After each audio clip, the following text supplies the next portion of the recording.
This video is sponsored by WeGuard.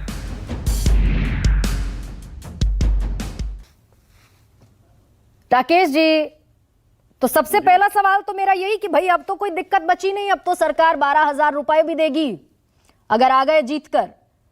और जो आपकी C2+50 की डिमांड थी कि भाई इस पर कम से कम MSP सुनिश्चित हो, तो इस शुक्र मनाइए कि जहां जहां चुनावी राज्य है वहां वहां तो बढ़कर मिल ही रहा है सारी फसलों का दाम, तो ये चल जाएगा, अब तो कोई समस्या नहीं।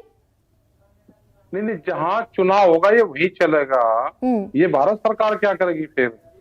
या भारत सरकार भी जिन राज्यों में इनकी सरकार आएगी उसी में ही देगी? क्या ये कंपटीशन का खेल चल रहा है क्या? भाई छत्तीसगढ़ पहले 2600 रुपया दे रहा, तो इन्होंने कहा जी हम 3,500 तक जाएंगे। यूपी के किसान का क्या होगा? हरियाणा के किसान का क्या होगा? जो आपने बिल्कुल बात ठीक कही, इन किसानों का क्या होगा? ये जिम्मेदारी भारत सरकार की है कि उसपे MSP गारंटी कानून बनाए, स्वामीनाथन कमेटी की रिपोर्ट को लागू करें। ला ला ला ला ला ला ला ला ला ला।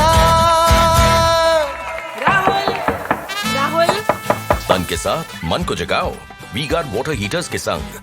वीगार्ड उसी के लिए बड़ा आंदोलन देश में चला, उसकी चर्चा भी आपने काफी उससे करी, और हमारे जो मेहमान आ रहे जितने भी, और ये पूरा देश में एक सब्जेक्ट है कि MSP गारंटी कानून देश में लागू होना चाहिए।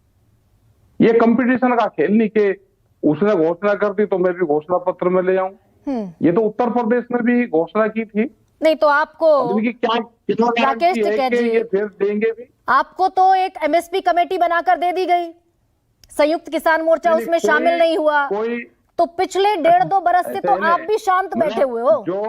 जो MSP गारंटी कानून की जो कमेटी बनी, एक तो ये कमेटी है ही नहीं ना बनी, और जो बनेगी हम तो इनका धन्यवाद दे दे भाई, जो भी कमेटी बनेगी आप लागू करवा दो उसको। देश में जब भी पार्लियामेंट चलती है तो बहुत से कानून ये परिवर्तन करके बना देते हैं, इसी पे ही कमेटी कहीं की बननी।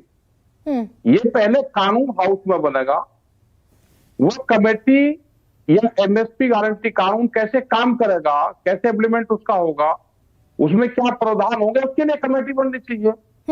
ये MSP गारंटी कानून की कमेटी है ही नहीं। तो फिर आप किस चीज का इंतजार कर रहे हैं?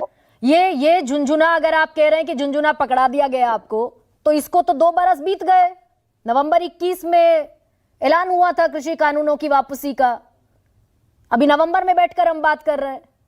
नहीं तो ये किसान फिर बैठे हैं, फिर 13 महीने बैठे हैं। देखो देश में कोई भी सरकार जो अभी काम कर रही है सरकार, ये लोकतांत्रिक सरकार नहीं है, ये तो 3 सालों की सरकार है। भाई जिस देश की राजधानी को 13 महीने किसानों ने घेर कर बैठे रहे और उसके बाद में भी नहीं सुन रही, तो 3 सालों की तो सरकार होगी, लोकतंत्र की तो सरकार है ही नहीं। किसान क्या करें? किसान अपनी आवाज उठा रहे हैं। हमारे जो भी संयुक्त मोर्चे के लोग हैं या दूसरे और घटक दल है या संगठन के लोग हैं, वे पूरे देश भर में अपनी आवाज उठा रहे हैं, तो ये आवाज ही तो उठा सकते हैं, क्या कर सकते हैं? नहीं, लेकिन 22 में 21 में आंदोलन खत्म हुआ और कहा यह गया कि भाई पश्चिम बेल्ट है जितना भी उत्तर प्रदेश का, बड़ौत, बागपत, सहारनपुर, मेरठ, मुजफ्फरनगर, वहां के किसान इतने नाराज हैं कि बीजेपी की वापसी नहीं होगी। तो इतने नाराज होते अगर किसान, तो बीजेपी वापस सत्ता में कैसे आ गई? अच्छा, बात तो सुनते नहीं। आपकी किसी चैनल की दिखाने की हिम्मत है? मुझे एक चैनल का नाम बताओ कि मैं दिखाना चाहता हूँ जी, आप दिखा दो। कैमरा कलम पर बंदूक का पहरा है। बीजेपी के हारे हुए कैंडिडेट को जीत का सर्टिफिकेट मिलता है किसी के पास? अगर कोई आदमी का कोर्ट गया, कोई आदमी हारा हुआ कैंडिडेट, कोई आदमी इलेक्शन कमीशन गया, आपको नहीं पता देश में क्या माहौल है। बीजेपी की 125 के आसपास सीटें जीती उत्तर प्रदेश में, सबसे ज्यादा सीटें 125-35 सीटें हारे हुए कैंडिडेट को बीजेपी के जीत के सर्टिफिकेट मिले हैं। वहां जीती नहीं बीजेपी, ये कह रहे हैं आप? अरे किसने कहा जीती बीजेपी? ये बताओ कि जीती कहां है? शामली और मुजफ्फरनगर जहां की आप बात करते हो, मैं वहां का ही आपको आंकड़ा दे देता हूं। वहां पहले 8 सीट बीजेपी की थी और 1 सीट विपक्ष वालों की थी, तो यहाँ पे 8 सीट विपक्ष वालों की और 1 बीजेपी की है। ये पूरे देश का माहौल है, क्योंकि वहां पे लोग ट्रैक्टर लेकर गिनती करवाते थे ठीक अपनी, तो वहां पर इनकी हिम्मत नहीं हुई कि कैंडिडेट को हटा दे किसी को। और जहां ये कैंडिडेट चुनाव लड़ रहे थे, जो कैंडिडेट विपक्ष का लड़ेगा या तो जेल में जाएगा या बीजेपी के कार्यालय में जाएगा। ये भी हम पूरे उसमें, और ये आने वाले टाइम पे भी होगा। बिहार में ये षड्यंत्र है, लेकिन हम किसी विपक्ष वाले के उसमें भी नहीं है। जिनको चुनाव लड़ना है वो चुनाव इशू है, अपने चुनाव की अपनी तैयारी तो करनी चाहिए। जो जनता ने वोट दे दी उसकी गिनती करवानी चाहिए। ये देश आंदोलन से बचेगा, ये देश पॉलिटिकल सिस्टम से बचेगा ही नहीं। ये आंदोलन से जरूर बचेगा। हम अपना आंदोलन मजबूती से कर रहे हैं, आंदोलन हम करते रहेंगे। हमारे बहुत एक्सपर्ट यहाँ पे हैं, वे सब अपनी बात कहते हैं, लेकिन जब देश में लोकतंत्र ही नहीं तो किसके सामने ये बता दो कि हम कौन सी एजेंसी है कि किसके सामने हम कहें। भाई एक आध चैनल है वो थोड़ा बहुत दिखा देता है, उसका धन्यवाद है।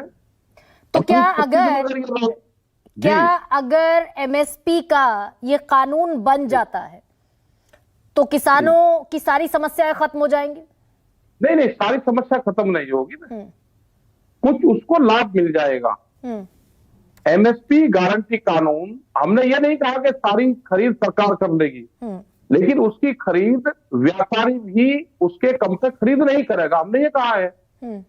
आज 40% जो भारत सरकार फसल खरीद रही है, सिर्फ 40% किसान से खरीदती है। 60% किसान के नाम पे व्यापारी इनको खरीद कर देते हैं। पहले हरियाणा में उत्तर प्रदेश का कई स्टेट का फसलें जाती थी, जाती नहीं, हरियाणा के किसान की खरीद नहीं होती। उत्तर प्रदेश का किसान जाते हैं तो हरियाणा में लाठी चार्ज होती है। आज केएमपी उत्तर प्रदेश बॉर्डर से जितने भी सड़कें लगती है, कम से कम भी 4 से 5 हजार ट्रक हम रोज धान के हरियाणा में जाते हैं। वे कहा जाते हैं, उसका व्यापार कहाँ होता है? बड़े व्यापारी जैसे बिहार में मंडी खत्म कर दी, मंडी नहीं है बिहार में। हम भी गए थे उसके खिलाफ भी हम प्रदर्शन कर रहे हैं। हमें किसी पॉलिटिकल पार्टी के साथ भी हम जो भी पॉलिटिकल पार्टी, जो भी सरकारें किसानों के खिलाफ रहेगी, ये संयुक्त मोर्चा उसके खिलाफ मूवमेंट चलाएगा। नहीं, अच्छा ये बताइए कि भाई मध्य प्रदेश में, राजस्थान में, छत्तीसगढ़ में धान की एमएसपी 2183 रुपए है देश में, और राजस्थान में और छत्तीसगढ़ में दोनों जगहों पर ऐलान किया है कि 3200 या 3100 रुपए देंगे। नहीं, तो देश में नहीं हो सकता, देश में नहीं बढ़ सकता, चुनावी राज्यों में बढ़ सकता है। नहीं, ऐसा नहीं है। छत्तीसगढ़ में वहां की सरकार पहले से दे रही है, वो 2600 रुपए दे रही, 500 रुपया ज्यादा दे रही हो पहले से भी। पूर्ण घोषणा करी कि हम 3000 रुपए से भी ज्यादा देंगे। वहां पे बीजेपी ने भी घोषणा करी कि अगर हमारी सरकार आएगी तो हम भी देंगे। स्टेट दे सकती है। आप तेलंगाना को उदाहरण ले लो, तेलंगाना में इतने किसान को 10,000 रुपए प्रति एकड़ वहां की सरकार फैसिलिटी देती है, और भारत सरकार 6,000 रुपए देती है। अगर किसान के 2 एकड़ है, 3 एकड़ है, 4 एकड़ है, उसको 6,000 रुपए साल देती है, उसका प्रचार करती है 6,000 रुपए का। 6,000 रुपए का अमेरिकन डॉलर है क्या? मतलब प्रचार में जितना खर्च कर रही है, अगर सरकार उतना। ठीक है। This video is sponsored by WeGuard.